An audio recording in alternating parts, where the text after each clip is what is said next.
Muy bien, muy buenas tardes tengan todos. El día de hoy tenemos la conferencia El reto de la democracia digital.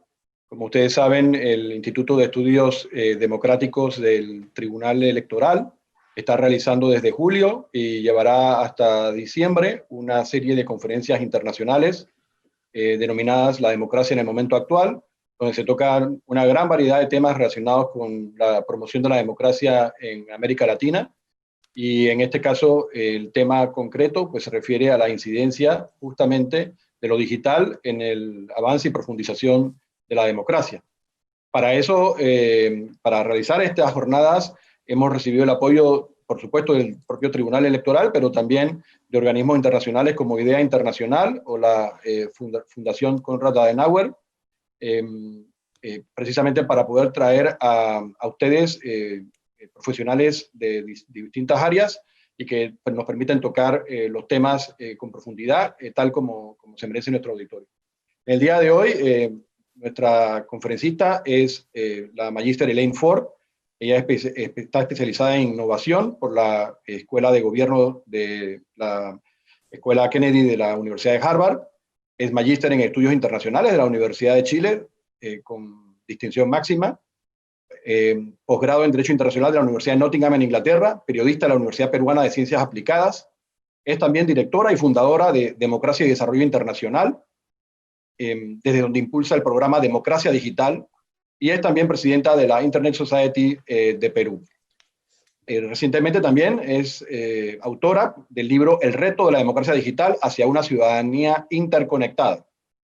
La conferencista, como vemos, tiene un amplio conocimiento en estos temas y nos ha pedido para iniciar la deliberación sobre estos asuntos que compartamos 3 videos muy cortos que hablan de 3 temas muy importantes relacionados con la democracia digital, la transparencia, los fake news, y los dejo pues para que nuestro equipo del instituto nos permita compartir esos videos.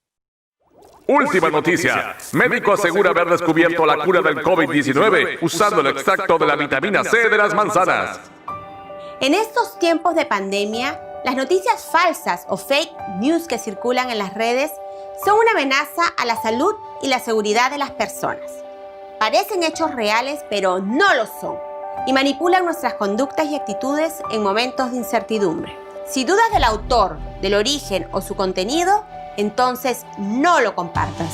El entorno online nos presenta oportunidades y desafíos. Lee El reto de la democracia digital y conoce sobre este tema y muchos más. Léelo gratis en esta web. Un proyecto de democracia digital con el apoyo de la Fundación Konrad Adenauer.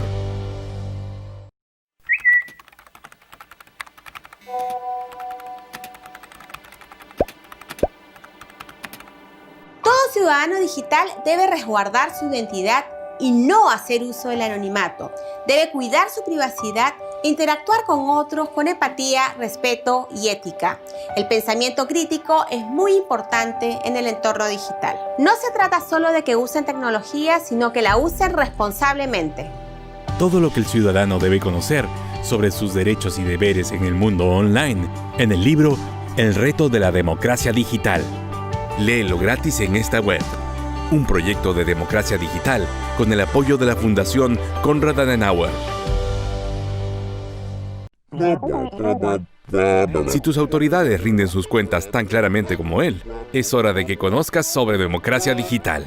Hoy más que nunca se requiere de mayor transparencia en la información, con datos actualizados, oportunos y veraces. Internet y la tecnología nos dan todas las facilidades para lograr ese propósito y crear un clima de confianza. Es necesario crear una cultura de transparencia con mayor digitalización. La ciudadanía requiere de estados más modernos y eficientes. Conoce más en el libro El reto de la democracia digital. Léelo gratis en esta web. Un proyecto de democracia digital con el apoyo de la Fundación Konrad Adenauer. Concluida la presentación de los videos, los dejamos con las palabras de la magíster Elaine Ford. Muchísimas gracias, Salvador. Muchísimas gracias a todos ustedes por acompañarnos esta tarde. Para mí es un verdadero honor estar acá en este webinar y compartir todos estos conocimientos que personalmente me apasionan y le dedico mi vida. Quiero agradecer en primer lugar al Instituto de Estudios Democráticos del Tribunal Electoral por la gentil invitación y a todas las organizaciones que hacen posible este proyecto, entre ellas, por supuesto, a la Fundación Konrad Adenauer con su oficina en Panamá. Bueno, ustedes ya han visto estos 3 videos que se lanzaron hace poco y que justamente muestran algunos de los contenidos de mi reciente publicación denominada justamente El reto de la democracia digital hacia una ciudadanía conectada. Porque vemos ahí cómo la tecnología cada vez cobra más importancia en nuestra vida diaria y también en el funcionamiento de las instituciones.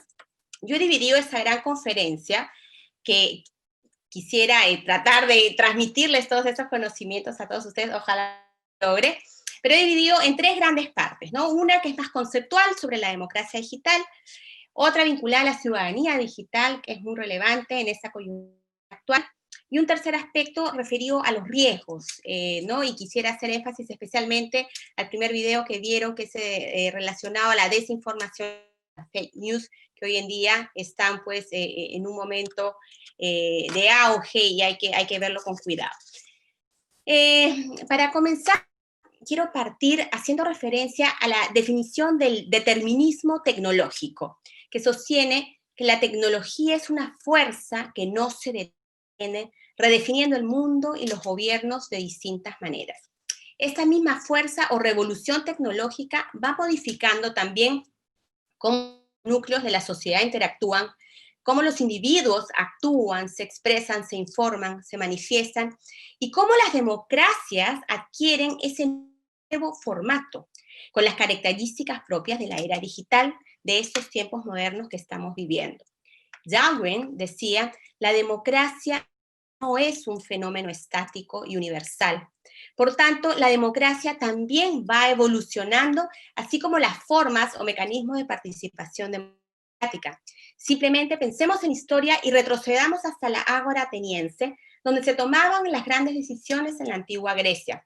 Esa forma de democracia directa hoy evidentemente no funciona igual, pero la esencia es la misma. La necesidad de alzar la voz, de deliberar, de dar a conocer opinión, de influir en la toma de decisiones, de fiscalizar. Hoy ejercemos todas esas libertades y esos derechos inherentes al ser humano, pero desde otros espacios, y son justamente los espacios online, ¿no?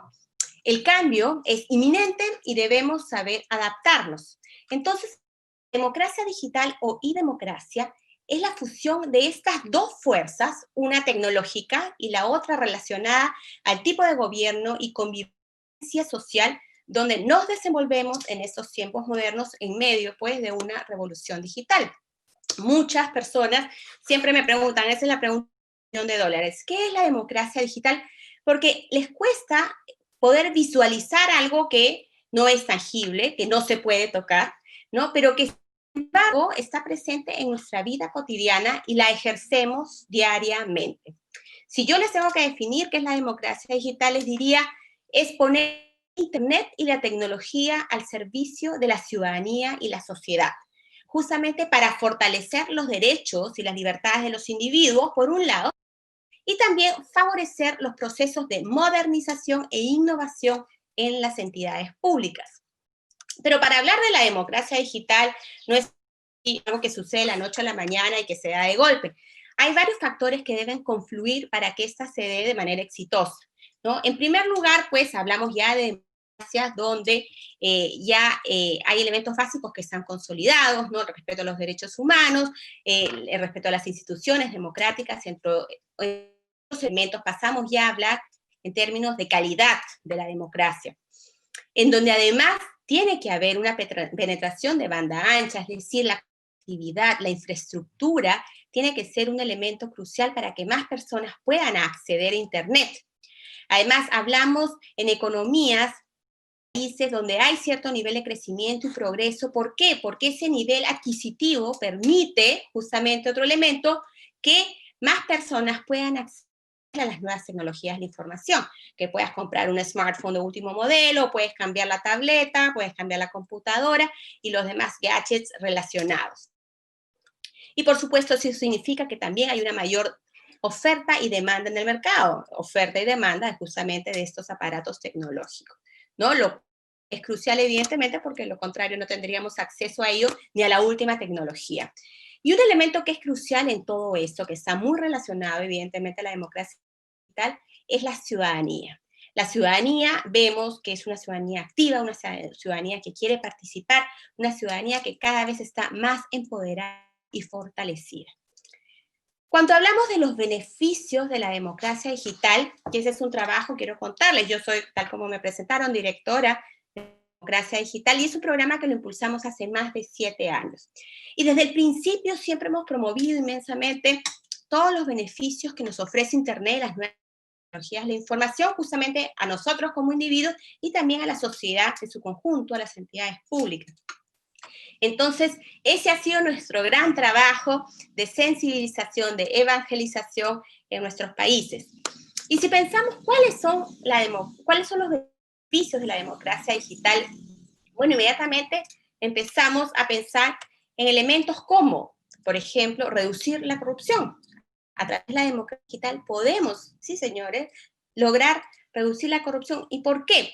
Bueno, sabemos que en nuestros países, y yo creo que eso es lamentablemente en la mayoría de países latinoamericanos, los índices de corrupción son bastante altos. Entonces, las diversas plataformas online deben servir a gobiernos y autoridades para poder transparentar la información pública y fomentar las buenas prácticas online, ¿no?, relativas a la rendición de cuentas.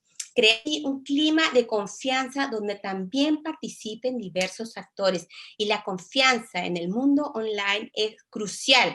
Es justamente uno de los elementos claves para poder crear todo un ecosistema, ¿no?, seguro y de respeto. Otro beneficio es el acceso a la información pública. Hay que romper con esa vieja cultura del secretismo que también está muy presente en nuestros países latinoamericanos. Y esto va justamente de la mano con lo que les acabo de mencionar anteriormente, o sea, con las políticas de transparencia. Y es el derecho que posee todo individuo a difundir, buscar y recibir todo tipo de información. Los medios digitales, a través de Internet, deben ser las plataformas idóneas para poder transmitir la información y permitir el libre acceso de contenido de interés público. A través de la democracia digital también vamos construyendo sociedades colaborativas.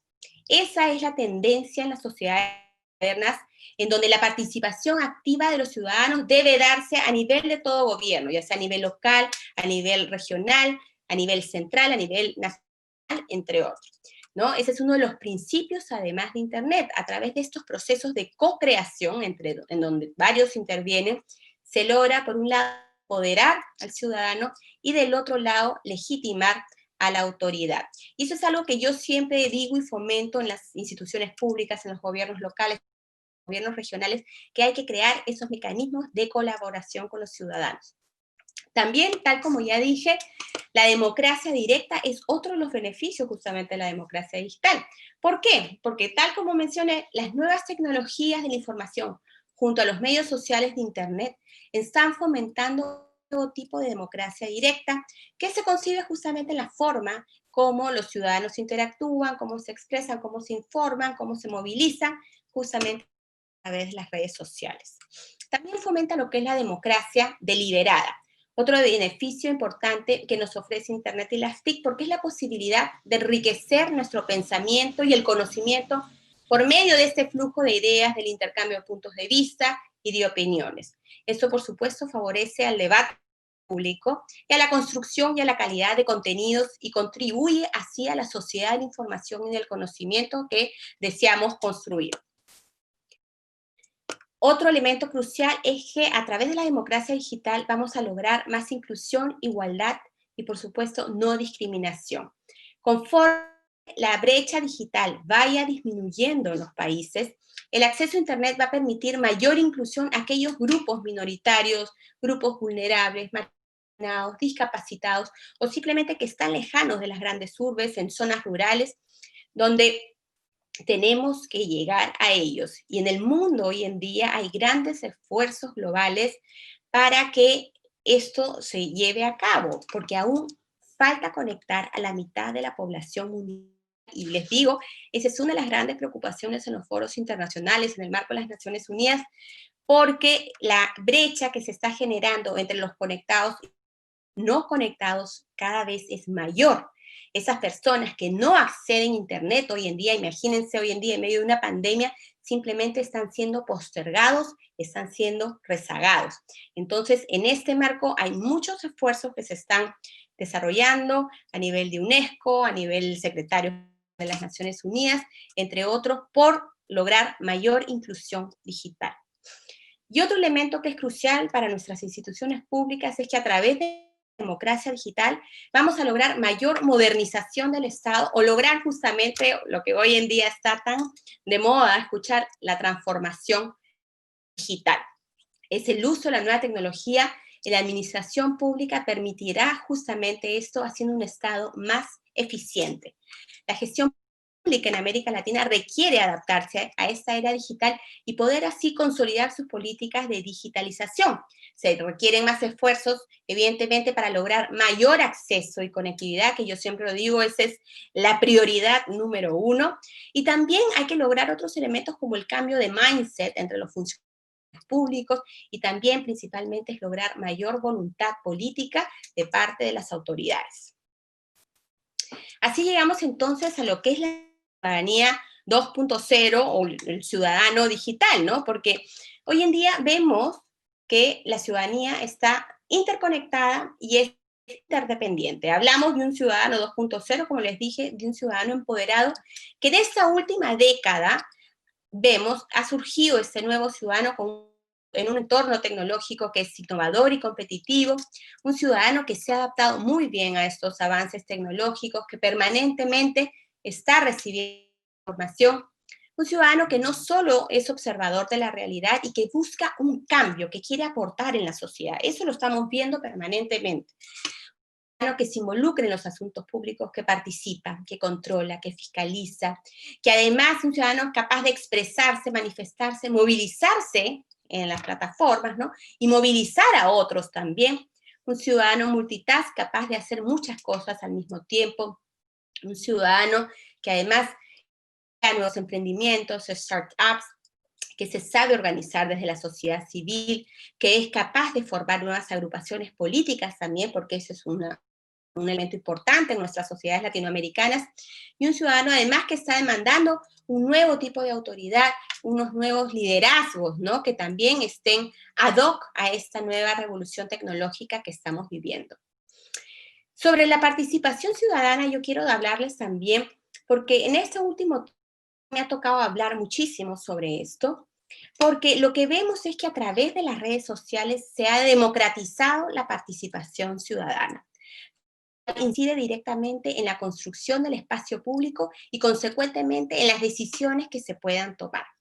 El ciudadano se siente empoderado para alzar su voz, como hemos visto, para transmitir sus sentimientos, su malestar, su satisfacción, se siente capaz de fiscalizar e involucrarse en la esfera pública y para que ustedes se den cuenta, la suma de ciudadanos podrán generar una corriente de opinión con la fuerza suficiente para generar cambios importantes en nuestra sociedad. Son entonces las redes sociales el mejor vehículo que es accesible, cercano, amigable, para trasladar toda esa efervescencia colectiva, ¿no? Ese sentimiento colectivo, y son los rasgos de las redes sociales los que impulsan evidentemente a lograr el cambio. ¿Por qué? Porque sus propias características lo ayudan, ¿no? La capacidad de difusión, la rapidez, el largo alcance para llegar a miles de personas simultánea, a tiempo real y cero costo además, porque no nos cuesta, ¿no? Nos cuesta lo único crear nuestra cuenta en cada una de las redes sociales. Y además los beneficios de la participación ciudadana en línea o e-participación son muchos, porque lo que vemos es que a través de la participación hay una horizontalidad, no hay jerarquías ni escalafones que respetar. Ahí, en la red, todas las opiniones pesan por igual. Mi opinión, la tuya y la tuya todas pesan por igual, todos podemos expresarnos y manifestarnos, y todas tienen el mismo peso. Y hay una desconcentración de poder, y eso es algo que ha permitido justamente empoderar al ciudadano, porque no vemos, tal como dije, no hay jerarquías, no hay horizontalidad, y por tanto el poder queda desconcentrado, hay una simetría respecto del ejercicio de facultades que se ejercen libremente en la red, en el ámbito online. Y ejemplos de e-participación o participación ciudadana online son muchos. A ver, yo les voy a mencionar algunos. Por ejemplo, lo referido a la Wikipedia, ¿no? La construcción de contenido, esta construcción de contenido colaborativo que permite, pues, la participación de varios actores y entre todos vayan construyendo un mismo documento, contenido, cual fuera. Hay también lo que conocemos como el periodismo ciudadano. Y esto es muy importante mencionarlo ahora, porque yo quiero mencionarles un caso emblemático, que yo creo todos lo hemos visto en las noticias en el último tiempo, y es lo que sucedió en Estados Unidos hace unos meses con el caso de George Floyd, ¿no? A través de un video que fue grabado por una persona que estaba al lado de cuando sucedía este brutal asesinato de George Floyd en las calles de Minneapolis. Ese video, inmediatamente mientras George Floyd agonizaba, ese video ya estaba viralizándose por todo el mundo a través de las distintas redes sociales, y esto derivó posteriormente a la indignación ciudadana y al movimiento que conocemos como Black Lives Matter, ¿no? Que busca, pues, la igualdad y la no discriminación hacia los afroamericanos. Entonces, vemos cómo a través de un video, por un ciudadano que estaba en el momento de los hechos, pudo generar todo este movimiento a través de las redes sociales, y que después, por supuesto, se manifestó en el ámbito offline, que eso es importante. Después vamos a ver esta conexión que tiene que haber entre el mundo online y el mundo offline. Otro caso de e-participación ciudadana es el activismo digital. De hecho, más de uno, les aseguro, los que me están escuchando, ha participado en ese tipo de activismo. En este mismo caso, George Floyd, ustedes recordarán, la semana siguiente hubo lo que se llamó el Black Tuesday, ¿no? Donde la gente en sus distintas redes sociales puso en su foto de profile, en su perfil, una fotografía negra, ¿no? Para justamente adherirse a ese movimiento de Black Lives Matter y a este caso que conmocionó al mundo, ¿no? Y así sobre activismo digital también vemos con mucha frecuencia el movimiento LGTBI en el mundo, ¿no? Y distintas, por supuesto, distintos movimientos y distintas formas de manifestarse y hacer activismo en las distintas redes. En el Perú, yo soy peruana, han habido muchos casos emblemáticos, ¿no? De hecho, en mi libro se recogen varios de ellos, que son emblemáticos. ¿Por qué? Porque, bueno, ustedes pueden ver, hay muchas protestas ciudadanas, pero acá lo importante es lograr un cambio, ¿no? Un cambio que puede traducirse, por ejemplo, en la derogación de una ley, en dejar sin efecto un nombramiento, en crear una respuesta de parte de las autoridades, en fin, un cambio de diversa índole. Y tenemos, como les digo, distintas movilizaciones, distintos casos que han sido muy, muy trascendentes. Pero yo quiero mencionarles uno de ellos que me parece que ha sido transversal en la mayoría de países latinoamericanos, y que fue el caso de Ni Una Menos, por ejemplo.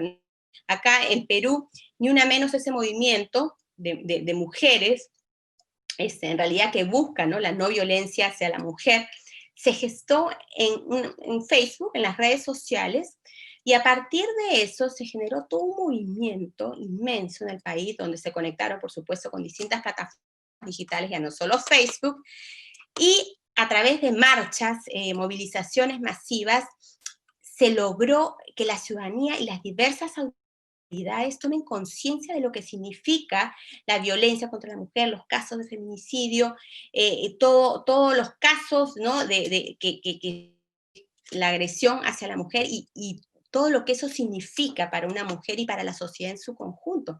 En el Perú, por lo menos, las autoridades empezaron a tomar cartas en el asunto, empezaron a tomar medidas, a capacitar policías, a promocionar cursos para justamente saber atender estos casos de violencia doméstica.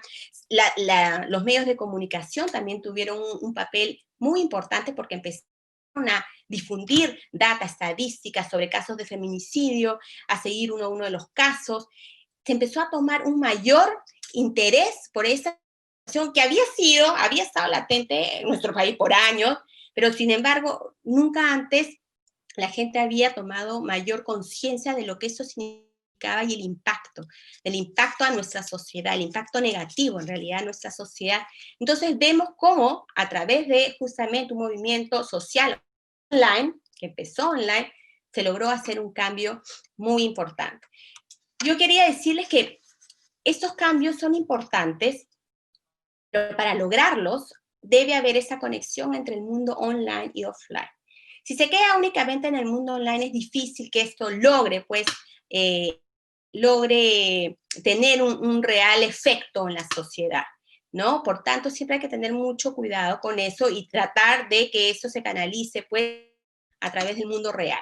Y otro elemento crucial es tratar la necesidad de que exista un liderazgo para poder crear puentes entre los actores y para poder guiar la insatisfacción ciudadana y así encarrilar la búsqueda de soluciones. Cuando son movimientos que se dan simultáneamente y no hay un liderazgo identificado, es muy difícil lograr consensos o lograr un acuerdo o lograr encarrilar una respuesta a esta insatisfacción ciudadana. Por tanto, el liderazgo es crucial.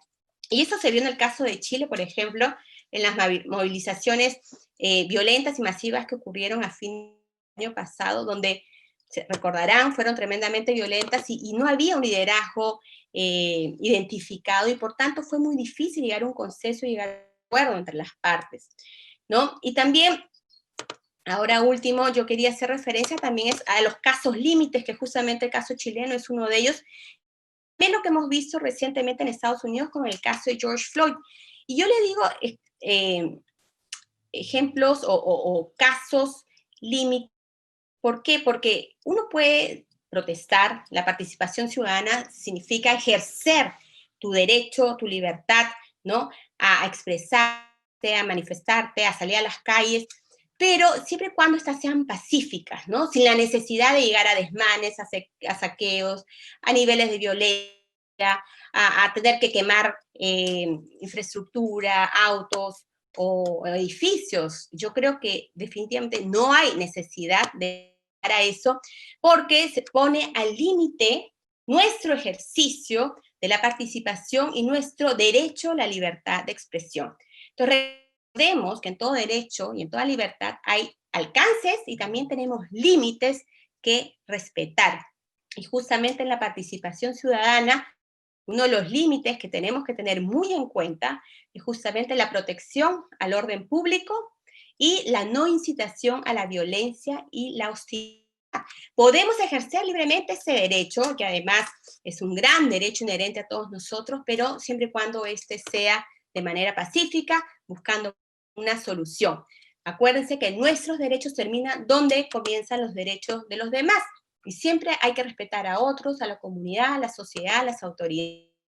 No, porque de lo contrario, pues se corre el riesgo que ya ese tema, ese caso de violencia ante protestas ciudadanas, sea atendido, sea tratado como en el ámbito de lo penal y lo civil, ya no amparado en la protección al derecho a la libertad de expresión, como debiera ser y como nosotros también promovemos que hay que ejercer nuestras libertades, pero siempre respetando, por supuesto, el derecho a los otros. ¿Es necesario capacitar a la ciudadanía? Nosotros estamos convencidos que sí, de hecho es una labor que nosotros hacemos permanentemente de sensibilización en el Perú, pero claro, evidentemente todavía es mucho por hacer y se requieren más fuerzas para poder lograr un verdadero trabajo de ciudadanía digital. El Consejo de Europa, por ejemplo, en el año 2016 lanzó un proyecto intergubernamental para enseñarles a los ciudadanos digitales a ser responsables y prepararlos para un entorno tecnológico, a un mundo con tecnología. Es prepararlos en realidad, para una sociedad llena de tecnología, que eso es importante. No es simplemente enseñarles a usar un equipo tecnológico o algo en particular, es enseñarles a involucrarse, a interactuar con un entorno tecnológico. Y para ello hay que tener en cuenta varios elementos, que es usar siempre el pensamiento crítico. Un ciudadano digital tiene que saber usar el pensamiento crítico del entorno de la red, usar la tecnología en términos positivos, con respeto, con ética, con empatía, proteger siempre la seguridad, manejar, ¿no?, su privacidad y tenerlo bien en claro y ser muy responsable en ello. Reforzar todo lo vinculado a la identidad digital, es decir, no hacer uso del anonimato, como hemos visto en el video inicial, ¿no?, que mucha gente crea pues estas cuentas con identidad falsa y que justamente tienden a hacer hacia el anonimato, y esas son prácticas que no están bien en el entorno online, ¿no? Es necesario, además, diseñar programas desde muy niños, y también es importante hacerles saber cuáles son los alcances y límites justamente de esos derechos y libertades y deberes online, ¿no? Que como han visto y les señalé, hay que saber siempre cuáles son los alcances y también los límites de nuestros derechos. Perdón. Pasamos al cuarto punto relacionado a los riesgos de Internet. Este es un punto crucial porque yo quiero contarles que así como nosotros pensamos con el programa Democracia Digital, promoviendo siempre los aspectos positivos, todos los beneficios que nos ofrece Internet y las TICs, a lo largo de los años también empezamos a ver cómo empezaban a surgir riesgos, posibles amenazas a nuestra democracia y al individuo. Entonces, eso es algo que hay que tenerlo en cuenta porque la idea es advertir sobre estos riesgos y tratar de minorizar su impacto de la mejor manera, ¿no? Entonces, estos riesgos son muchos, evidentemente, van surgiendo de distintas formas, distintos aspectos, pero algo que vemos hoy en día y que nos preocupa, sobre todo vinculándolo a nuestra democracia, es que ha habido este auge de las redes sociales, pero que esto ha confluido con la desconfianza de la democracia, y esto lo hablo en términos generales para todos nuestros países latinoamericanos. La desconfianza hacia la democracia y la desafección a los partidos políticos. Entonces, esta fórmula ha permitido que surjan, por ejemplo, nuevos populismos, ¿no? Nuevos líderes con discursos extremistas, con xenofobia, homofobia, misoginia, antisemitismo, ¿no?, que fomentan en las redes los discursos de odio y que no son nada positivos, pues por supuesto, para nuestras sociedades, ¿no? Lo vemos cada vez con mayor frecuencia y es algo que nos preocupa y hay que tener mucho cuidado, ¿no? La desinformación también es uno de los riesgos, pero desde la perspectiva que se puede manipular a través del uso de algoritmos o desde la inteligencia artificial, que esto ya conlleva a problemas éticos, ¿no?, que hay que tener mucho cuidado. Y, por supuesto, todo lo vinculado a la libertad de expresión online, que siempre a lo largo de la historia del ser humano ha sido uno de los derechos más vulnerados y que hoy en día en el mundo online vemos que sigue siendo igual de frágil, ¿no? Porque vemos lo que sucede con la censura, los bloqueos, los apagones, el control, el espionaje, la vigilancia, de pronto se convierten en prácticas habituales en muchos países del globo, ¿no? Los famosos shutdowns o apagones, ¿no?, justamente que se dan para controlar protestas, para manipular elecciones, para censurar información. Y también, evidentemente, todo el mundo de las fake news o noticias falsas y todo lo que esto, además, significa a través del uso de trolls, de bots, de cuentas falsas. Nosotros desde Democracia Digital hemos trabajado mucho el tema de las fake news, pero siempre desde la perspectiva de democracia en procesos electorales, ¿no?, que se utilizan para descalificar al contrincante y con la intención de persuadir a los individuos y manipular la elección. Pero sabemos además que las fake news pueden desestabilizar un gobierno y poner en riesgo a la democracia.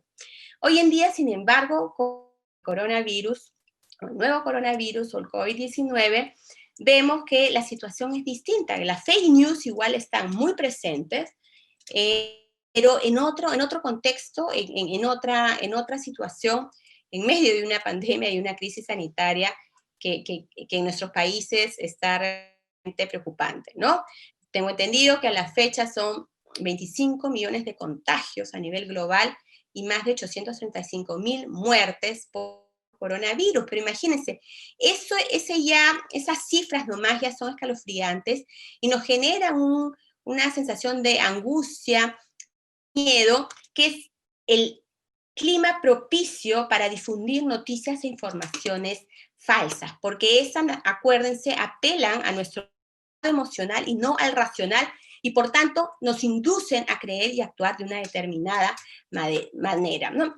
Las fake news o noticias falsas tienen el propósito de difundir información que no es real, pero es verosímil y creíble, y su intención es manipular las acciones y el pensamiento de los individuos, generando una atmósfera de temor y pánico que bloquea el raciocinio y el juicio crítico. Entonces, por eso es que es tan importante tener en cuenta esas noticias que justamente bloquean esa capacidad de pensamiento crítico que tiene el individuo en este momento, en esta era digital, ¿ya? Y a diferencia de un proceso electoral, cuando normalmente suelen aparecer estas fake news, hoy en día, en el contexto COVID-19, el tipo de riesgo que generan es otro, ¿no? Porque socava la integridad del individuo, la cohesión social y afectan las medidas de salud pública.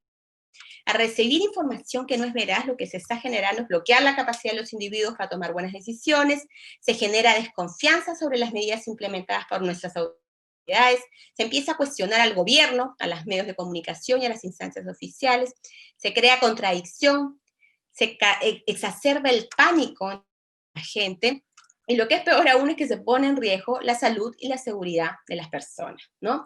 Y para que ustedes sepan, señores, la desinformación solo obedece a intereses políticos o comerciales, pero por ningún motivo contribuyen a aliviar esta crisis sanitaria actual.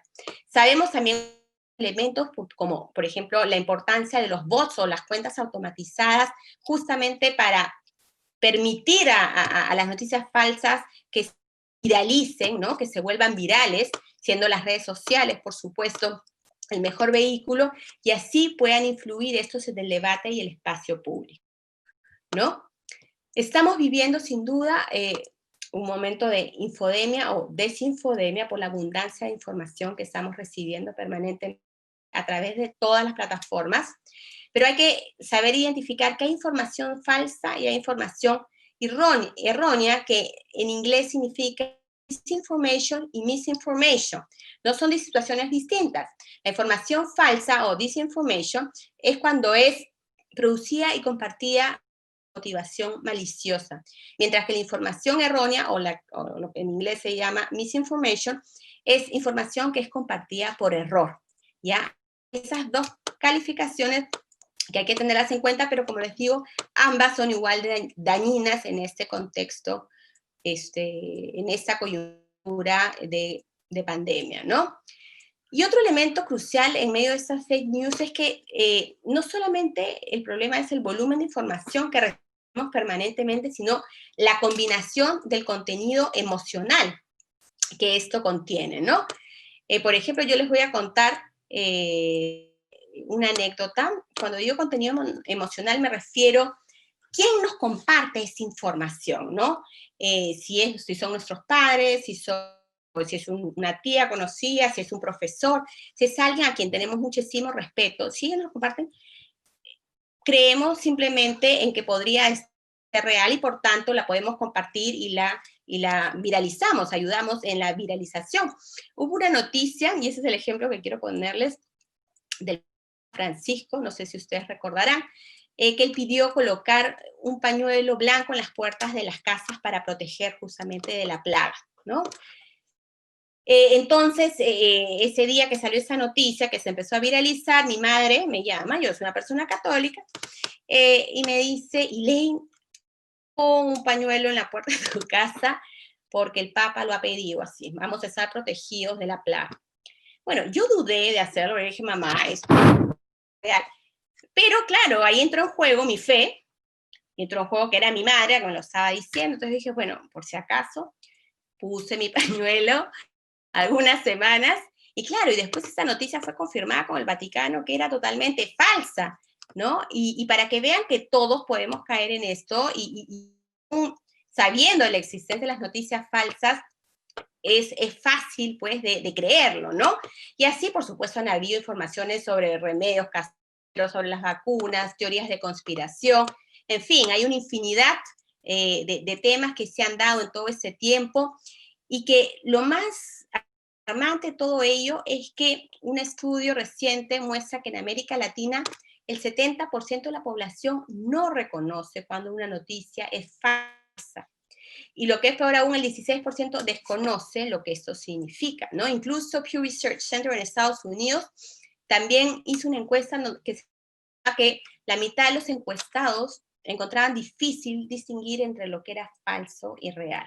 Y yo creo que nos pasa a todos, por eso hay que tener tanto cuidado. Ustedes vieron al inicio ese video de fake news donde aparecía una manzana. Bueno, les cuento, este video nosotros lo difundimos, ¿no?, a través de las distintas plataformas online que manejamos, y sin embargo, notamos que hubo tal desconocimiento sobre este tema. La gente realmente no entendía el contenido, había confusión de conceptos, la gente reaccionó totalmente agresiva, lo vinculaba a los temas religiosos. Yo creo que la manzana la vinculaban a Adán y Eva, no lo sé. Empezaban a señalar elementos como confabulaciones detrás, como el nuevo orden, vinculaban a Soros, al capitalismo, al control de los medios de comunicación. Eran uno tras otro los comentarios que recibimos, que ahí nos dimos cuenta que este mensaje de las noticias falsas es muy importante, pero la gente no conoce lo que esto significa. Y cuando yo les digo esto, me refería a un video que hicimos que se viralice a todo el interior del Perú, en todas nuestras regiones, en la zona andina, en la zona selvática, y ahí pudimos comprobar que es muy poco lo que se sabe sobre estos temas. Por tanto, urge sensibilizar a nuestra comunidad latinoamericana y, por supuesto, nosotros acá en el Perú, sobre estos temas. Pero a mí lo que me gusta, a pesar de estos riesgos y esta situación que se da, es cómo se da respuesta a ello, ¿no? Cómo desde distintos frentes se trata de buscar una solución. Entonces hemos visto que frente a las fake news, tanto en esa coyuntura de pandemia como en tiempos electorales, siempre hay varios frentes que tratan de dar solución. Los frentes, que yo les digo, o cuatro patas de una mesa, es a nivel ciudadano, mediante la sensibilización para enseñarle al individuo cómo saber verificar una noticia falsa, que es tan importante, ¿no?, para que sea un ciudadano responsable, verificando el autor, la fuente, el sitio web, la fecha, confirmar los hechos oficiales, entre otras cosas, y recién ahí pensar en compartir el contenido, ¿no? Entonces, la sensibilización de la ciudadanía es crucial. Después, la respuesta a nivel tecnológico. Hemos visto ante esta pandemia y ante esta proliferación de noticias falsas, cómo las distintas redes sociales han reaccionado, ¿no? WhatsApp, Facebook, YouTube, Twitter, Google, todos han tenido respuesta rápida, alertas, de distintas formas para justamente mitigar el impacto. Las corporaciones de tecnología han apoyado, por ejemplo, en la moderación de contenido, orientando a los usuarios, con políticas de publicidad, en fin, pero han tenido una respuesta rápida. También a nivel de periodismo y fact-checkers hay una respuesta importante. Los fact-checkers, los verificadores de hechos, han cumplido un papel muy importante, han construido una base de datos con miles de noticias que ellos en todas partes del mundo han identificar como noticias falsas, ¿no?, que se están difundiendo. Y por supuesto el periodismo también cobra un rol fundamental. Y por supuesto también desde el lado de los gobiernos, ¿no? El gobierno en cada uno de nuestros países tiene un rol importante para ser una fuente oficial de información constante, para dar canales de información, para construir portales de datos abiertos, para alertar sobre las noticias falsas y promover el uso de las fuentes oficiales. Pero como ven, es todo un esfuerzo colectivo y coordinado desde distintos frentes para mitigar esta situación o este riesgo que estamos viviendo. Y para finalizar, recordemos pues que Internet ha sido creado para servir a la humanidad. En esta conferencia he mencionado todos los beneficios que nos ofrece si utilizamos Internet responsablemente. y hay que saber también responder sabiamente a los riesgos y amenazas que van surgiendo, de manera coordinada y colaborativa desde los diversos sectores, como les he demostrado, y sin afectar otros derechos o libertades individuales, y además salvaguardando siempre la integridad del individuo. Hoy, acuérdense de mí, hoy son estos riesgos, pero en 2 años más serán otros que justamente van acorde a la velocidad de los avances tecnológicos. Entonces, simplemente para terminar, decirles que desde Democracia Digital nosotros trabajamos todos estos temas con distintos proyectos e iniciativas y promovemos siempre el uso responsable de Internet. Y yo los invito a que nos sigan en nuestras redes sociales o en nuestra página web de democraciadigital.pe. Muchísimas gracias. Muchas gracias, profesora. Procedemos entonces, después de su conferencia, al periodo de preguntas y respuestas. Como saben, los asiduos a estas actividades utilizamos en la plataforma Zoom la sección que corresponde a las preguntas por escrito, que está en la parte baja, cerca de la mitad de la pantalla, para que puedan dirigir todas las preguntas que crean a bien y nosotros las leemos a viva voz para obtener la respuesta de la conferencista. Dice Francisco Saldívar que cómo se ponen parámetros éticos a la democracia digital, si se debe crear algún ente gubernamental que regule la democracia digital.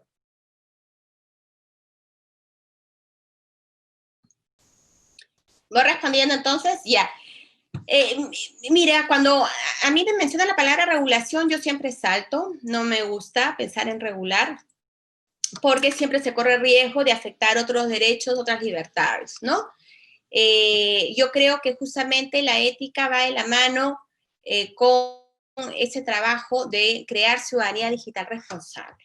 Es un trabajo, es un proceso, no se va a lograr de la noche a la mañana, pero tenemos que hacer el esfuerzo de encaminar hacia eso, ¿no? Y trabajarlo, como dije, coordinadamente con distintos actores, evidentemente también con el gobierno, con el sector privado, pero trabajar y apostar por justamente crear ciudadanía digital responsable, y evidentemente también las corporaciones de tecnología tienen un gran grado de responsabilidad, entonces ellos también tienen que actuar, y lo estamos viendo también como ahora las fake news, por ejemplo, están reaccionando, ¿no? Y bueno, pero como digo, la palabra regulación, ese camino, yo personalmente considero que no es el más adecuado. Eduardo Manuel Palacios pregunta cuál considera que es el principal reto para obtener democracia digital en el Perú y cuáles serían los principales beneficios. Bueno, los beneficios ya creo que la conferencia ha sido clara. Espero que haya sido clara. Bueno, el principal reto, Eduardo, ¿verdad? Es la conectividad. Sin conectividad, sin mayor infraestructura, no podemos hablar ni lograr una mayor democracia que llegue a todos, una mayor democracia digital. Y eso lo estamos viviendo hoy en día con esa pandemia, ¿no? Que de pronto nuestra vida se ha volcado a las plataformas digitales, la vida cotidiana de hace unos meses, le hemos volcado al ámbito online. Por tanto, ¿cuánta gente no puede hacer eso? Porque justamente no tiene acceso a Internet y es una gran limitación. Imagínense todo lo que les he mencionado, esta gente no está gozando de ello, de oportunidades, de empoderamiento, de progreso, de desarrollo, de emprendimientos, porque no tienes acceso a Internet. Entonces, el principal reto, la conectividad a Internet, el acceso a Internet. Y eso significa, por supuesto, invertir en mayor infraestructura y en mayor acceso, ¿no? Ramón Benjamín pregunta cuáles son los ajustes a considerar en la labor de promover la democracia, particularmente para que se tienda a la igualdad política en la diversidad cultural, en las identidades de los grupos humanos y en las diferencias territoriales en los países de la región. A ver, bueno, lo que yo les comenté es que a través de la democracia digital queremos lograr mayor inclusión digital, y eso evidentemente se va a lograr conforme la brecha digital vaya disminuyendo. Y eso es un tema, como les dije, que cada vez cobra mayor importancia, mayor preocupación en los foros internacionales, en nuestras grandes autoridades globales. ¿Por qué? Porque preocupa justamente esa brecha digital. Internet Society nos dice que todavía falta conectar a más de la mitad de la población mundial.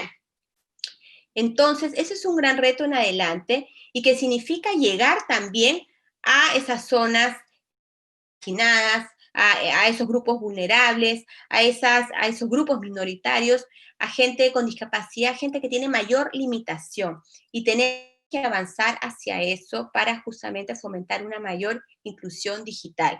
Los esfuerzos deben estar orientados a lograr una mayor inclusión digital en nuestros países, evidentemente, y a nivel global con los esfuerzos que se vienen emprendiendo. Hay cosas muy buenas, por ejemplo, a través de Internet Universality, que promueve UNESCO, ¿no? Es un esfuerzo muy grande que se establecen indicadores para ver cómo se están avanzando en estos términos. Igual lo que viene proponiendo hoy en día el Secretario General de las Naciones Unidas a través de la cooperación digital, de High Level Panel, el panel de alto nivel para la cooperación digital, en donde establece como punto central la inclusión digital. Beatriz Carvajal pregunta, ¿cómo educar a la población para que pueda discernir entre fake news y datos reales? Exacto, Beatriz. Bueno, eso lo mencioné en la conferencia.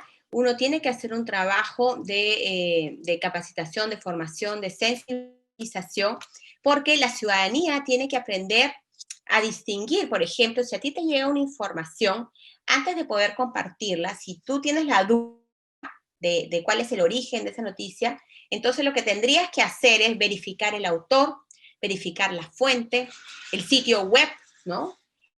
La fecha. Muchas veces sucede que nos llega información de años anteriores y la gente no se da cuenta y la comparte. Confirmar, por supuesto, esta información con entidades oficiales para ver si es falsa o no. Y así, con todos esos elementos, poder determinar tú como individuo, como ciudadano digital responsable, la veracidad de la información y la calidad de esa información. Y recién ahí tendrías que pensar si la compartes o no. Porque también tienen que ser conscientes del riesgo y lo que están generando compartir una información que es falsa, ¿no? Y claro, pueden haber situaciones, yo les puse el ejemplo del pañuelo blanco, ahí yo no hacía daño a nadie, pero ¿qué si era una información respecto a un medicamento o al uso de algún tipo, no sé, de producto para justamente curar este mal? Ahí se está poniendo en riesgo a la gente y eso es una amenaza y eso hay que tener muchísimo cuidado porque estás atentando contra la salud y la seguridad de las personas en un contexto de pandemia. Ya hay que ser responsables por eso. Francisco Montes de Oca pregunta, en el contexto tecnológico, ¿qué herramientas y metodologías serían recomendables para enfrentar a las fake news? ¿Qué herramientas?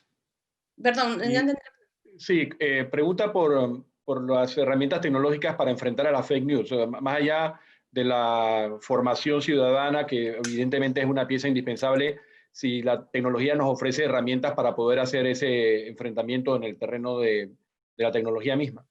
Sí, por supuesto. Mira, yo he estado muy sorprendida de la manera como las redes sociales han reaccionado frente a esta proliferación de noticias falsas.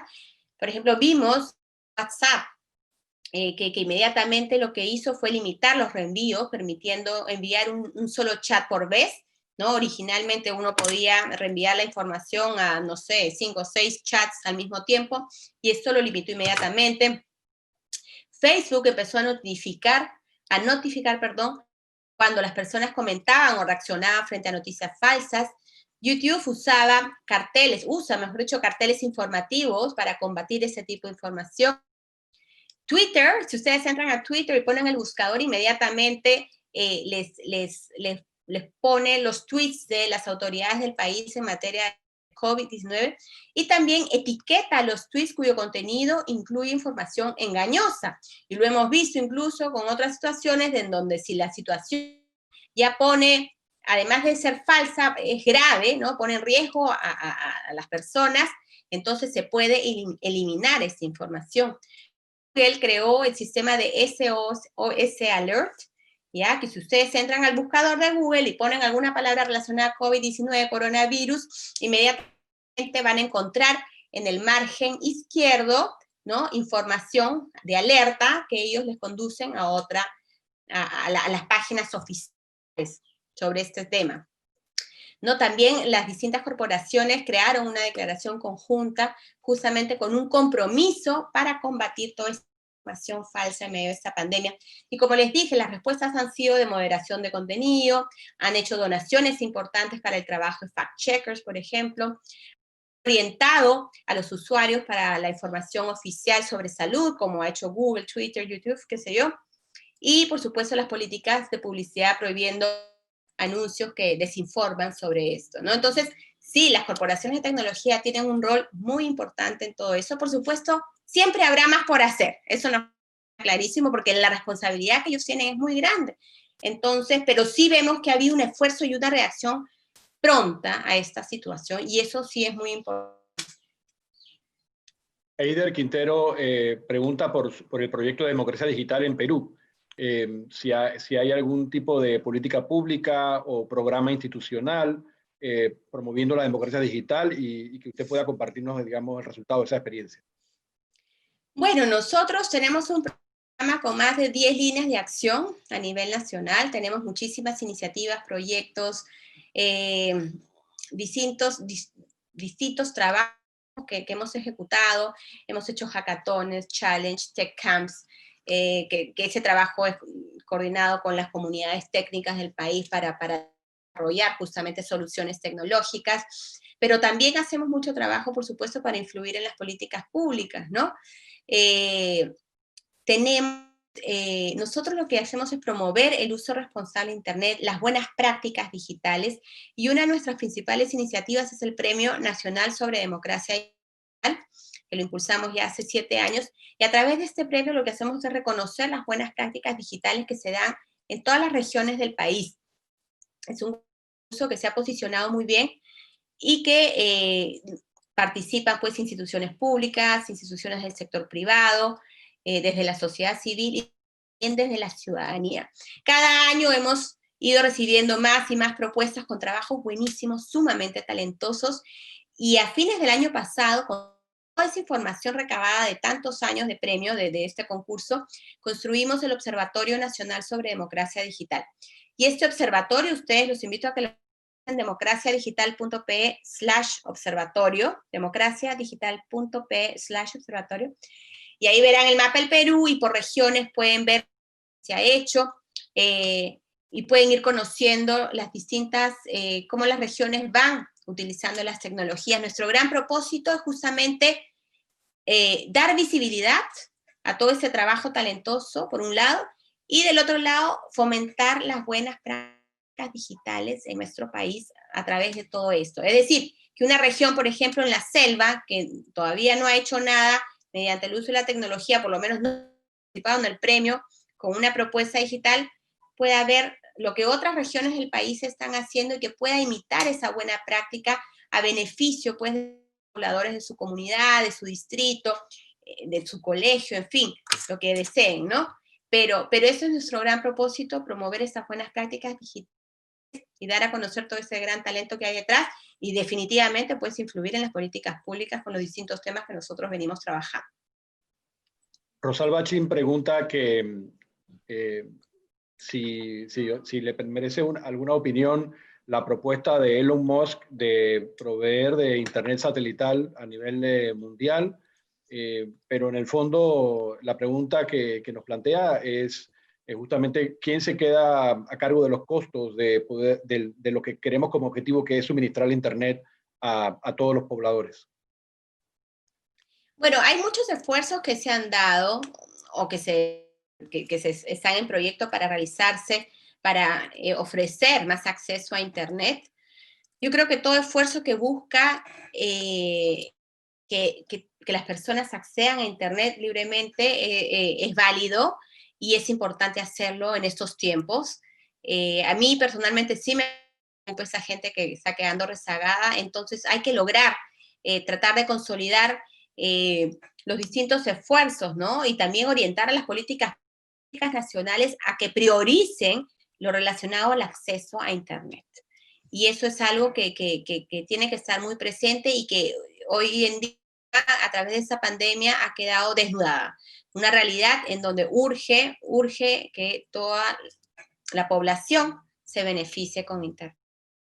¿Hay algún país que usted conozca que haya logrado ese objetivo? O sea, ¿qué modelo utilizan para conseguirlo? Si es que lo han conseguido, 100% estatal, 100% privado, alguna combinación, doctora. ¿Para lograr qué, perdón? La accesibilidad plena, el acceso pleno a la Internet de los ciudadanos. Bueno, definitivamente para lograrlo se necesita la participación del sector público y sector privado. Eso es algo crucial. Y eso es lo que siempre venimos diciendo. O sea, para lograr más infraestructura, más inversión, más conectividad, tiene que actuar el sector privado. El sector público solo es muy difícil que lo haga. Y es importante que actúen los dos juntos. Por supuesto, hay países en donde el acceso a Internet es muy alto, ¿no? Lo vemos, ¿no? De hecho, Estados Unidos, países europeos, en la región también hay varios países que tienen un acceso a Internet más alto del promedio, pero aún todavía hay una brecha grande y que tenemos que caminar hacia reducir esa brecha digital me refiero.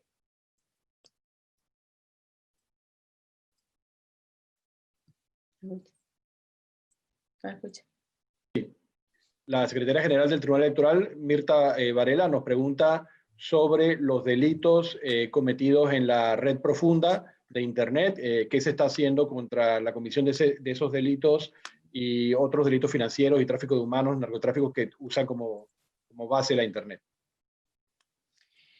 Bueno, tal como se ha visto, Internet, así como ofrece cosas buenas, cosas muy positivas, también hay aspectos negativos, pero esos aspectos negativos no los hace Internet, los hace el individuo, los hace el ser humano.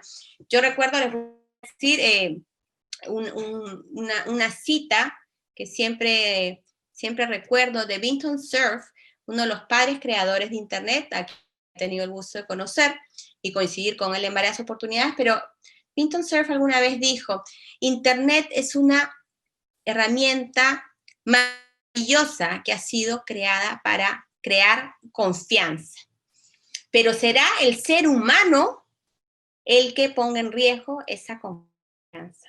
El ser humano, evidentemente, con sus conductas y con sus actitudes. Y eso es lo que vemos, ¿no? Hoy en día, evidentemente, a través de la Internet y las tecnologías emergentes, también hay un lado oscuro, hay un lado negativo. Y por supuesto, ahí las autoridades competentes, ¿no?, están actuando, ¿no?, sobre los casos de ciberseguridad, por ejemplo, Interpol y las distintas autoridades globales tienen un rol muy activo y están trabajando para lidiar con ello. Carlos Vera pregunta particularmente por el ángulo de la democracia directa, si es posible ir reemplazando figuras representativas para tomar las decisiones colectivamente utilizando los medios que nos brinda la tecnología. Pregunta si usted ve cercana esa posibilidad en la arena política. Bueno, han habido varios esfuerzos en distintos países por tratar de llevar la democracia directa, por ejemplo, a los parlamentos, a través de un modelo digital en donde la ciudadanía pueda expresarse y eso sirva para las decisiones parlamentarias, ¿no? Y yo creo que eso es un modelo que es óptimo, que se ha intentado llevar a cabo, pero finalmente no fue del todo exitoso y no se llevó a cabo. Pero sin embargo, yo sí creo que hay que esforzarse en buscar cómo se puede lograr este mecanismo, pensando en los parlamentos, ¿no? En donde la ciudadanía pueda participar activamente y que pueda ser decisiva también en la función parlamentaria. Hay muchas plataformas, para quien me hizo esa pregunta, que de alguna forma también condensan esta necesidad de democracia directa. Hay una plataforma de Cidim, Civicity, que se usan en distintos ámbitos. Puede ser a nivel de gobiernos locales para la toma de decisiones, ¿no? Para por ejemplo, presupuesto participativo, o para el diseño de alguna política pública, o alguna actividad específica dentro de la jurisdicción. O también estas plataformas se emplean a nivel de sector privado, ¿no? Las grandes corporaciones en donde se tienen que tomar decisiones y donde es necesaria la participación activa y la colaboración de todos. Entonces, hay plataformas que ya se han creado, que son accesibles, pueden buscarlas ustedes incluso, y que hay que ver cuál es, qué fin se le da, ¿no? Cada quien querrá darle una utilidad, un uso distinto. Rubén Córdoba toma la palabra sobre un tema que usted mencionó varias veces a lo largo de su intervención, que es el anonimato en las redes sociales. Él vislumbra que el anonimato podría ser considerado, al menos en algunas ocasiones, como una oportunidad para opinar sin temor a represalias, y pregunta su opinión al respecto de esa posibilidad. A ver, estaba leyendo, perdón, las preguntas. Sí, la de Rubén Córdoba sobre el anonimato, y pregunta, digamos que toma en consideración la posibilidad de que el anonimato en las redes sociales en algunas ocasiones sirve al propósito de preservar al autor de la opinión de represiones que serían en ese contexto al menos injustas, ¿no? Digamos, imaginémonos un contexto de lucha contra la opresión en la que el anonimato es una herramienta para que los ciudadanos puedan expresarse con libertad y no precisamente una oportunidad para el abuso de la libertad de expresión. Ya, muy interesante tu pregunta. Claro, esa es otra mirada, ¿no?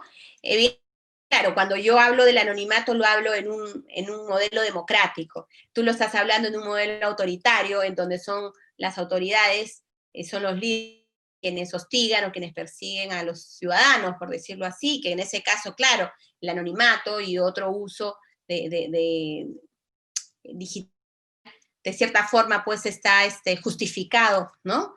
Pero en sí, el anonimato, hablando en términos de una democracia, lo que busca es justamente no dar la cara, ¿no? Lo vemos cada vez más, por ejemplo, en contextos políticos, en donde hay una confrontación con los contrincantes, los rivales políticos, los líderes que participan en un proceso electoral, y eso va acompañado de otros elementos que, tal como expuesto, la presencia de los trolls, los bots, las cuentas falsas, ¿no? Que es ese anonimato, y que sin duda no son las mejores conductas, no son las más idóneas en este entorno digital. Porque además uno está en desventaja, ¿no? El hecho de que alguien pueda decirte, agraviarte, insultarte, hostigarte en línea, bajo una identidad falsa, yo creo que es bastante cobarde, ¿no? Y no se debería hacer uso de ello.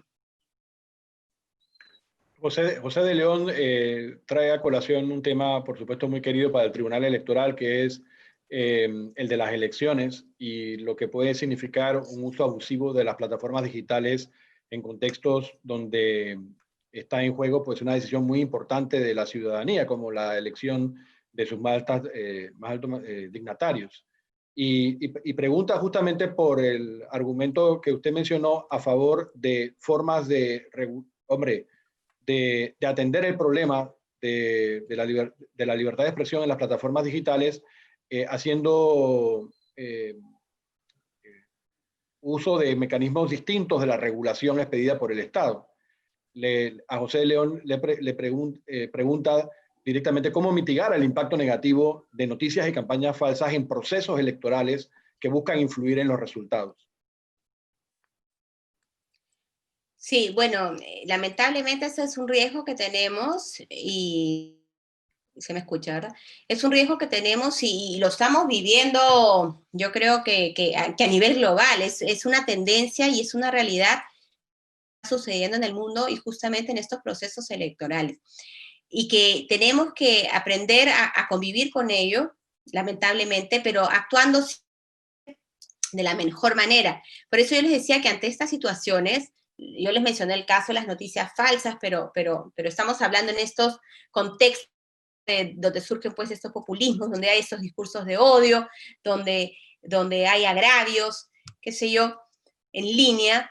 Entonces, la mejor forma es siempre actuando, como les dije, desde estos distintos frentes, porque todos tenemos que intervenir acá. Las corporaciones de tecnología tienen un papel crucial, y lo estamos viendo, por ejemplo, en esta campaña actual con el presidente Trump, que ya Facebook, Twitter, están teniendo una acción concreta frente a noticias falsas o frente a otros elementos que pueden poner en riesgo la elección, ¿no? Y claro, ahí se dan cuenta que las corporaciones de tecnología sí tienen un rol fundamental en todo ello.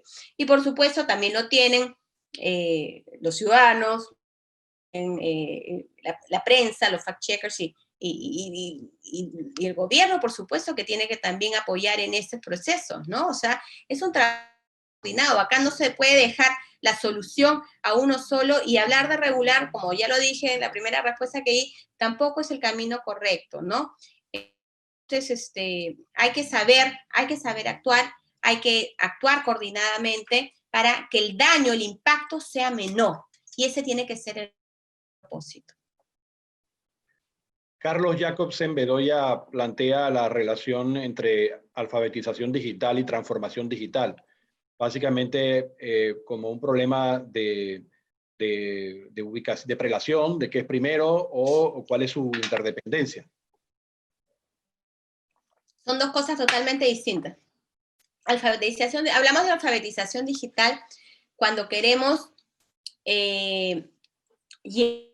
llegar a estas poblaciones menos favorecidas, a estas personas de repente adultos mayores que no están familiarizados con el uso de Internet, que ni siquiera saben cómo utilizar un mouse o prender una computadora. Entonces, a ellos se llega en un primer paso justamente para enseñarles a interactuar con el mundo online, ¿no? Cómo actuar además no solamente con los software, sino con el hardware. Y esa alfabetización digital, por ejemplo, mucho desde los gobiernos locales, pero pensando para poblaciones específicas externas al gobierno local, evidentemente. La transformación digital que se está impulsando en muchos de nuestros países está más orientado a la modernización de las entidades públicas, ¿no? Procesos de digitalización, apostar por la innovación justamente para que las entidades sean más eficientes y para que se pueda brindar a la ciudadanía mejores servicios, mejores atenciones, y para que se logre pues un Estado moderno, un Estado digital. Entonces, para que eso suceda, para lograr la transformación digital, también hay que cumplir una serie de elementos, ¿no? Que algo mencioné durante mi exposición, que es, por ejemplo, en primer lugar, tener la voluntad política, porque muchas veces esa transformación digital desde los gobiernos locales, gobiernos regionales o cualquier entidad pública tiene que tener decisión de la máxima autoridad. Es el quien decide, y esto se lleva a las distintas ramas institucionales, ¿no? Hay que preparar a los funcionarios públicos y cambiarles el mindset. Cuando digo cambiar el mindset es romper el paradigma con el que han funcionado siempre. Entonces, pensar ya en otros términos, cambiar el chip, no sé, una expresión que se usa mucho acá en Perú, no sé si allá la usa, cambiar el chip de cómo utilizar la tecnología y cómo esto puede servirles en todos sus procesos, tanto internos como externos, ¿no? Y por supuesto a ello aportar capital, aportar recursos humanos, aportar también recursos financieros para lograr esos procesos que se quieren alcanzar, ¿no?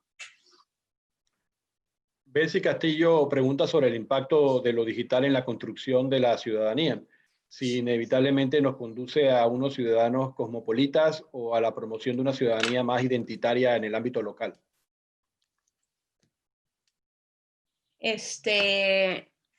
Discúlpame, pero no comprendí la pregunta. Sí, que es un poco retomar una visión de las redes sociales que nos conectan con el mundo, como que inevitablemente sirven al propósito de una ciudadanía entendida como apertura a lo internacional, ¿no? Como la construcción de una ciudadanía pensada como ciudadano del mundo. versus pues la alternativa que sería servir a los propósitos de conceptos de ciudadanía más arraigados al terreno donde se vive. Bueno, justamente la tecnología nos permite, pues, construir esa ciudadanía digital que tanto les he hablado durante mi exposición. Y esa ciudadanía digital significa, pues, conectarte con el mundo entero a nivel global, pues porque la Internet y la tecnología te los permite. Y hacia eso debemos apuntar. Bueno, y ese es el modelo que estamos viviendo hoy en día, y por eso se habla, pues, de la necesidad de crear ciudadanos digitales responsables, que eso es algo que tenemos que trabajar mucho. La directora ejecutiva institucional del tribunal, la licenciada Yara Campos, pregunta si desde la democracia digital, ¿cómo se podría promover la participación política de las mujeres en condiciones de igualdad? Bueno, muy buena pregunta. Nosotros tenemos una iniciativa que es Women Tech Leaders, que es una comunidad de mujeres líderes que ya ocupan posiciones de liderazgo, ¿no?, en el sector tecnológico. Ellas son expertas en temas de tecnología, en temas de Internet, y ya ocupan estos cargos de liderazgo. Y a través de esa comunidad lo que queremos hacer es que estas mujeres brinden la oportunidad a otras mujeres que recién están comenzando, que tienen muchas ganas de aprender, de familiarizarse en estos temas, de trabajar en estos temas, pero no tienen las posibilidades. Entonces, esta comunidad es una oportunidad para ellas, para puedan acceder a estos temas, capacitarse, interiorizar temas, poder trabajar, por supuesto, crear todo un networking, una red de contactos que les sirva, ¿no?, para su ejercicio profesional. Entonces, Women Tech Leaders, la verdad que cada vez está creciendo, y así como Women Tech Leaders, hay muchas iniciativas en donde están involucrando la presencia de la mujer en el ámbito tecnológico. ¿Y por qué? Porque justamente el ámbito online o los temas de tecnología siempre han estado más vinculados al mundo, ¿no?, de los hombres. Vemos hoy en día en las universidades, en las carreras de ingeniería, por ejemplo, son mayoritariamente hombres los que estudian estas carreras. Y lo que queremos lograr es que justamente más mujeres se preparen en la formación de los temas STEM, que son Science, Technology, Engineering y Matemáticas, ¿no? La idea es que más mujeres incursionen en estos temas y sean, pues, mujeres líderes, empoderadas, y logren ocupar posiciones de liderazgo en cada uno de nuestros países de la región. Doctora, la propia Internet también es regulada por corporaciones y países. ¿Hay un escenario de debate sobre la democracia en la gobernanza de Internet? Hay un espacio relacionado a la discusión sobre la gobernanza de Internet, ¿ok? A nivel de las Naciones Unidas está la Secretaría de Gobernanza de Internet, que está con Ginebra, y todos los años se da el foro de gobernanza de Internet, es un foro global. Este año iba a ser en noviembre, originalmente iba a ser en Polonia, ahora va a ser online, dada la coyuntura actual. Y acá se discute todo lo vinculado al desarrollo y a la evolución de Internet, ¿no? Hay organizaciones, hay instituciones que están muy involucradas en la discusión de estos temas. Nosotros también participamos activamente. A mí me ha tocado participar en los últimos 6 años consecutivos en estos foros globales de gobernanza de Internet. Este año también participaremos a través de un espacio para difundir nuestra democracia digital a nivel online. Pero también estas discusiones, para que ustedes entiendan, se replican a nivel regional, a nivel latinoamericano. Hay lo que se conoce como LAC-IGF, ¿no?, los foros de gobernanza de Internet latinoamericanos, y a su vez cada país replica también estos foros a nivel nacional. En el Perú, nosotros hemos hecho ya en 3 ocasiones, bueno, este año nos toca diciembre, hacer nuestro foro de gobernanza de Internet Perú, IGF Perú. Sé que en Panamá lo han hecho hace poco, y así cada país, en Nicaragua parece que lo han hecho hace 2 días, hace no mucho, y así cada país va replicando ese modelo de gobernanza a nivel nacional, local. Hay otro ángulo en la relación de lo digital con la democracia que se centra en los procesos más estrictamente electorales, en el voto electrónico, en la recogida de firmas para candidatos de libre postulación a través de herramientas biométricas, en la recogida de firmas para formar partidos políticos a través también de mecanismos digitales. ¿Qué nos puede contar usted sobre las experiencias internacionales en estos aspectos más estrechamente relacionados con los temas electorales? Sí, sin duda. Acá en el Perú, te cuento, recientemente di una conferencia sobre el voto electrónico en el Perú, que es una discusión que se da todos los años. Cada vez que se acerca una elección, empieza la discusión. A ver, lo que se ha hecho en el Perú es en algunos distritos de Lima y otras regiones del país, se ha aplicado lo que es el voto electrónico presencial, conocido como el VEP. Eso significa que uno igual tiene que ir al lugar de votación, pero se utilizan unas máquinas especiales donde uno vota, ¿no? Luego acá te sale un papel con tu resultado y eso tú lo echas en la ánfora, ¿no? Pero igual tienes que estar, entregas tu documento de identidad, qué sé yo. Pero hoy en día, acá en Perú se acercan también ya un proceso electoral importante, que va a ser el próximo año, y la discusión es, bueno, en medio de esta pandemia, ¿cuál va a ser el método más adecuado para la votación, ¿no? Yo creo que todavía no estamos preparados, por ejemplo, para un voto electrónico no presencial, es decir, que sería online, ¿ya? De hecho, esto se ha aplicado únicamente para, por ejemplo, colegios profesionales, para jurisdicciones más pequeñas, u universidades, o cosas de ese tipo. Ahora también se va a aplicar para las elecciones internas de los partidos, pero no para un proceso general de gran magnitud, ¿no? Pero bueno, evidentemente hacia eso estamos caminando. Hay, por supuesto, siempre quienes no están de acuerdo, hay quienes acusan de que no, que la tecnología se presta, que puede haber fraude. En fin, yo lo que sí creo es que las autoridades tienen que garantizar que sea un proceso, ¿no? Donde se respete la integridad, donde se respete la transparencia, donde se respete la seguridad del proceso. Bueno, doctora, muchísimas gracias por su conferencia y por haber respondido con tal profundidad a todas las preguntas que se le plantearon desde el auditorio. Solemos al final de estas actividades darle la palabra una vez más para que usted tenga una oportunidad de cerrar con las principales ideas que quiera dejar presentes para el público. Bueno, yo les agradezco muchísimo la oportunidad.